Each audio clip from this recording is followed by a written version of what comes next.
रुक करते हैं अगली खबर की ओर। खबर कानपुर से, जहां पहलगाम नरसंहार के बाद पड़ोसी देश से शुरू हुए अघोषित युद्ध में दोनों तरफ से हमलों का दौर प्रारंभ हो गया है। बता दें कि भारतीय सेना दुश्मन को धूल चटा रही है, वहीं भारतीय सैनिक सीमाओं की सुरक्षा के लिए डटे हुए हैं। वहीं दूसरी ओर उनके परिवारों को सैल्यूट है। ऐसे में उत्तर प्रदेश विधानसभा अध्यक्ष सतीश महाना का सीमा पर तैनात एक सैनिक के घर जाना सरकार की संवेदनशीलता को बताता है। धन्य है वो पिता जिसने अपना जीवन भारतीय सेना के लिए निछावर तो किया है, साथ ही अपने दोनों बेटों को भी मातृभूमि की सेवा के लिए मां भारती के चरणों में रख दिया और रिटायर्ड होने के बाद भी जरूरत पड़ने पर अपने आप को बलिदान करने के लिए तैयार है। धन्य है वो पत्नी जिसने अपने मांग के सिंदूर को ऑपरेशन सिंदूर के सफलता के लिए हंसते हंसते रणभूमि में भेज दिया है और अपने आप को सारे दायित्वों के निर्माण के लिए तैयार कर लिया है। हमारे ही बीच का नौजवान बच्चा पूरी मुस्तैदी के साथ जैसलमेर में अजय रजावत वहाँ पर अपना मुस्तैदी के साथ फौजियों में अपना काम जो दायित्व को निर्वहन कर रहे हैं। मुझे लगा कि परिवारों में भी हमारे को जाकर उनका मनोबल ऊंचा करना चाहिए कि आप सब सौभाग्यशाली हैं कि आपके बच्चे देश की सेवा के लिए लगे। देखिए, इस समय बहुत सारे ऐसे लोग जो चाहे उम्र में बड़े हो गए होंगे या किसी सेना के अंतर्गत जाने की उनकी योग्यता होगी या नहीं होगी, लेकिन उनके जो जज्बा है, उनका जो जज्बा है वो जज्बा इतना ज़्यादा तेज है कि वो कुछ भी करने के लिए तैयार है।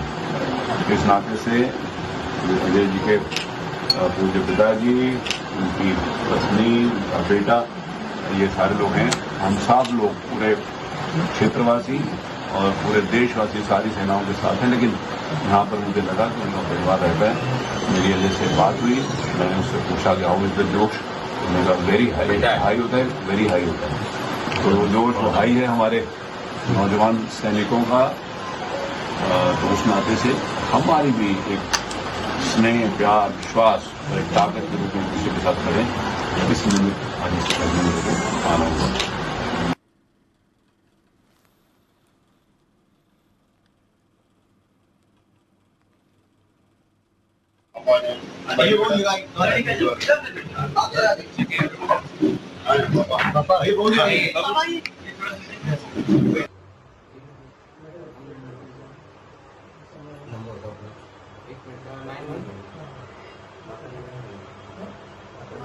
जज्बा होना चाहिए। देखिए, किसी भी पिता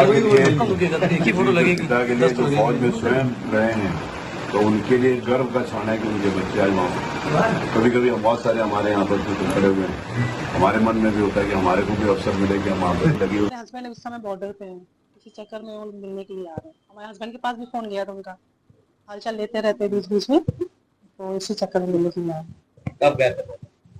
हो गया उनको। वैसे वहाँ पहलगांव में थे, पहलगांव से हम लोग पोस्टिंग पुणे आ गई थी, तो पुणे से हम उन लोगों को भेज दिया गया वहाँ पे बॉर्डर पे राजस्थान। जी, हमें ये बस इतना ही उम्मीद है कि हम अपने सैनिकों पर बहुत विश्वास है, अटूट विश्वास। हमारे भी हस्बैंड आर्मी में है, हमारे ससुर भी आर्मी में थे, देवर भी आर्मी में है, मतलब हमारी पूरी बैकग्राउंड आर्मी का ही है। तो डर का कोई माहौल नहीं है हमारे इसमें। अच्छा, मतलब गर्व की बात है कि हम लोगों को मौका मिला वहां पर पहुंचने का। बस यही बोलना चाहे, कुछ नहीं। बहुत खुश हूँ क्योंकि मैं उस रास्ते से गुजरा हुआ हूँ और मैंने कारगिल की लड़ाई लड़ा हुआ हूँ, इसलिए मेरे को कोई डर नहीं। मेरे परिवार को भी, मैं पूरा परिवार हमेशा डिफेंस से मतलब बिलोंग करता चला रहा हूँ। और मेरा बेटा बड़ा वाला कारगिल इस समय तनौर बॉर्डर पर है, बीकानेर के, राजस्थान तनौर लोंगेवाल जो बॉर्डर हमने सब देख रखा है। और दूसरा बेटा भी मेरा आर्मी में ही था, तो इसलिए हमको गर्व इस चीज के है कि मतलब मैं जिस जगह से निकल करके उस जगह अपने दोनों बेटों को अगर देश के लिए करके आया हूँ, तो जो तक ऊपर वाले की महिमा नहीं होती तब कोई किसी का कोई बिगाड़ने वाला नहीं होता। और जिसकी जिंदगी जितने दिन की हो तो है, यहाँ जिस होना है तो हो ही जाएगा। इसलिए मेरे को बड़ी खुशी है इस चीज की। और मेरे आप देख रहे हो चेहरे में, बात में, चीख में कोई वो डर नाम की चीज ही नहीं है। क्यों? हम उस रास्ते खुद गुजर चुके हैं। हाँ, मैंने 2000 में कारगिल की लड़ाई लड़ी, 28 साल नौकरी कर सूबेदार से रिटायर हुआ और उसी समय इन दोनों बेटों को मैंने नासिक सेंटर से, इसको 2000 में, छोटे वाले को 2002 में, दोनों आरटी के अंदर हैं।